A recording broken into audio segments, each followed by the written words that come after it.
Here's the difference between a heart attack, heart failure, and cardiac arrest. A lot of people use these terms interchangeably, but they actually describe three different medical conditions. Heart attacks are the result of blood not reaching the heart due to a partial or complete blockage. This typically results from plaque buildup, blood clots, or high blood pressure, but they can be caused by a variety of both genetic and environmental factors. When this blockage occurs, the cardiac muscle is no longer receiving sufficient oxygen and begins to die. This typically results in pain and discomfort, nausea, fatigue, and lightheadedness. Atypical symptoms also include but aren't limited to shortness of breath, anxiety, fainting, and an irregular heartbeat.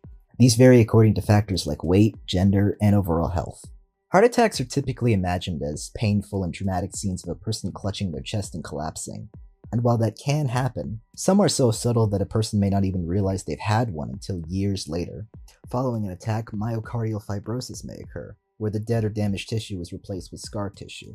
While the heart still functions, serious lifestyle changes may need to be made, including exercises to rehabilitate and strengthen the heart. On the other hand, cardiac arrest is the result of a dysfunction in the heart's ability to beat. This can be caused by a similar variety of factors to heart attacks, along with cardiomyopathy, electric shocks, physical exertion, and even a direct blow to the heart at the wrong time. The initial symptoms can often be similar to a heart attack, but include more serious chest pain, fatigue, and even loss of consciousness. But some cases may present no symptoms at all, and the person will just pass out. If the heart stops beating, oxygen is no longer reaching the brain, which can be life-threatening within just 4 to 6 minutes. If this happens, call an ambulance and begin performing chest compressions. This doesn't restart the heart, but helps keep the person alive until help arrives. On that note, defibrillators are used to disrupt an irregular or dangerous rhythm. If the heart is stopped completely, no amount of shocking is going to restart it. You need to do it manually. Finally, heart failure differs from the others in that it's a chronic condition. If the heart can't easily fill with blood or pump blood out, oxygen and nutrients will have a hard time reaching the body's tissues. This is not automatically dangerous, but it can result in fatigue and overall weakness.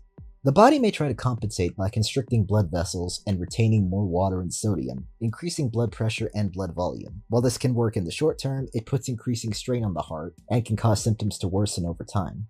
Blood may also back up into the heart itself or into the veins, which can result in edema and difficulty breathing due to fluid in the lungs. Thankfully, heart failure can be treated with medication, devices, and lifestyle changes to prevent these symptoms from worsening. While all of these are very common conditions, it's important to remember not every bit of pain or discomfort you feel is a sign of a potential heart problem. Still, if you're concerned about it, talk to a doctor as soon as possible, especially now that you know the difference.